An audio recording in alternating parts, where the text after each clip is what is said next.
o'qituvchi agar o'quvchilarni e'tiborini jalb qilmoqchi bo'lsa, birinchi so'z ma'lum qilganda 3 ta asosiy nuqtaga e'tibor berishi shart. Hech qachon kiyimi juda ham qimmat yoki juda ham arzon bo'lishi kerak emas.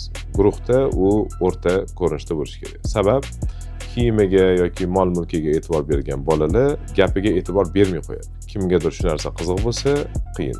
Lekin juda oddiy yoki juda arzon bo'lib ketishi kerak emas. Ya'ni kim zamonni o'rtasi yoki o'sha olganda zolotoy serzinasi bo'lishi kerak.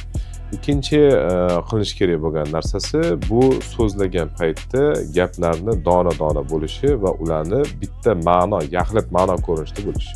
Ma'nodan ma'noga ko'chib ketishi yoki gapirayotgan gapini mavzudan chiqib ketishi juda noto'g'ri. Yoki o'sha mavzuga qaytib kela olmasligi yoki o'sha yerda chalg'igandan keyin asosiy mavzu qolib ketib boshqa narsaga o'tib ketishi. Uchinchi narsasi o'zini kasbini, ya'ni kim hard skill deydi, juda yaxshi bilish.